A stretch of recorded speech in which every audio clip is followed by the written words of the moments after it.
Quel est le verbe le plus conjugué pour que l'être humain soit heureux? Ce programme a été enregistré à l'origine par Ricardo Melo de l'Institut Namasté le 6 février 2019. Les audios sont préparés par les volontaires de la Pilule de l'Évangile. Notre équipe de collaborateurs a toujours besoin d'aide. Soyez vous aussi volontaires dans notre cause. Rejoignez notre page sur Facebook, Pilule de l'Évangile. Bonjour mes amis, bonjour, je vous souhaite une excellente journée. Nous commençons avec beaucoup de joie une nouvelle pilule de l'Évangile. De la lumière et de la paix à votre cœur et à votre vie, et que Dieu vous inspire et vous bénisse. Quelle est la formule du vrai bonheur? Malba pseudonyme utilisé par un grand mathématicien et écrivain brésilien, de son vrai nom, Júlio César de Melo e Souza, depuis le monde spirituel, nous a raconté une très belle histoire qui s'est déroulée en Arabie, dans le Moyen-Orient, d'un monsieur qui voulait être heureux. Ce monsieur était marchand, et avant de partir en voyage, il est allé rencontrer un savant et lui a demandé ce qu'il pourrait faire pour être heureux.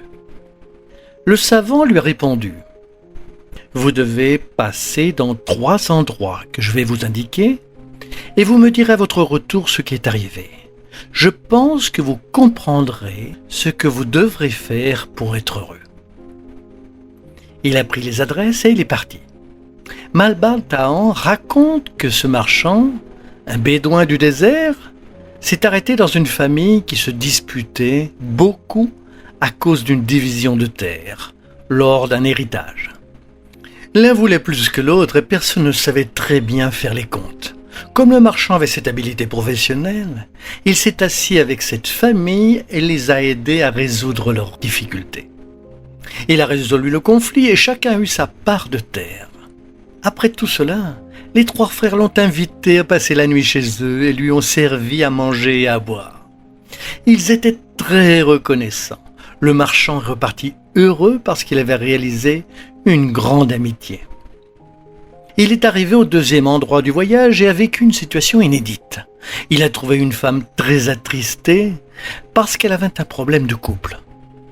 Par une grande coïncidence, le marchand a rencontré son fiancé et après une longue discussion avec lui, le jeune homme s'est réconcilié avec sa fiancée. Par conséquent, il a fini par être le parrain de leur mariage. Et il est parti vers la 3e adresse. Il a été très surpris. Il a tout simplement été volé et kidnappé par un grand bandit très connu dans la région.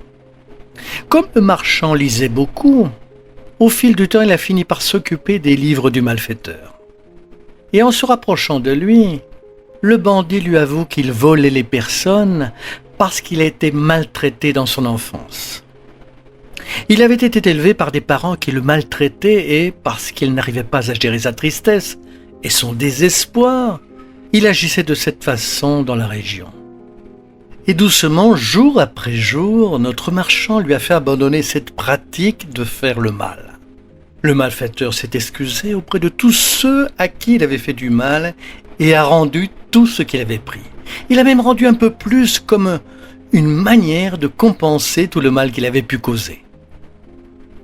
Après ces 3 expériences, notre marchand a laissé de bons souvenirs partout où il est passé. Quelques mois plus tard, il est revenu vers le sage et lui a dit « Je suis retourné de mon voyage ». Le sage s'est rendu compte qu'il était différent, avec une autre énergie, et lui a demandé comment s'était déroulé son voyage. Il lui a raconté les histoires, chacune plus surprenante que l'autre, et le sage lui a demandé « Comment vous sentez-vous ?»« Ah, je me sens bizarrement heureux. » Le sage sourit et lui demande « Bizarrement, pourquoi ?»« Je ne sais pas expliquer.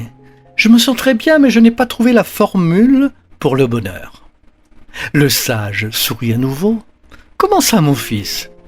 Vous ne vous êtes pas rendu compte que les 3 fois vous avez donné de votre personne ? Au lieu d'exiger des autres, vous avez dû gérer des conflits des frères avec l'héritage. le problème des deux fiancés. Vous avez aidé le malfaiteur à devenir quelqu'un de très bien. Ce que vous ressentez, c'est le bonheur. Vous vous êtes rendu utile. Vous avez servi à tous sans vous oublier. Rappelez-vous ceci. Aimer et servir, ce sont des vers complètement liés à l'idée d'être heureux. Celui qui comprend cela ne rate jamais une opportunité de servir, où qu'il se trouve. Il est heureux de se rendre utile.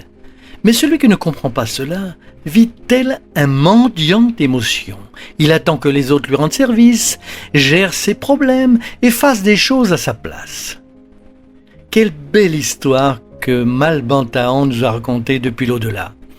Je n'ai plus besoin de dire quoi que ce soit d'autre. Servir est le verbe. Faites attention à la dureté du cœur, à l'orgueil. C'est l'autre qui doit faire cela pour moi. C'est l'autre qui doit me demander des excuses. Je ne dis bonjour à personne, c'est l'autre qui doit me dire bonjour. Ce n'est pas comme cela que ça se passe. Nous perdons tellement de temps avec des choses qui n'ont aucune importance. Seigneur, nous avons une belle vie devant nous au lieu de concentrer nos efforts sur les opportunités que la vie nous donne pour servir et apprendre. Nous restons attachés à notre ego et cela ne nous aide en rien. Bien au contraire, il nous rend prisonniers de quelque chose que nous ne voulons pas. Et vous, quel est votre cas ? Dans notre prochain rendez-vous, nous aborderons le deuil et comment gérer la perte de quelqu'un. Ensuite, nous parlerons sur les signes et la clé du bonheur. Restez dans la paix de Dieu, de la lumière et de la paix. Rappelons-nous de Malbantahan. Servons car servir est le verbe de l'être humain heureux. À bientôt mes amis, à très bientôt.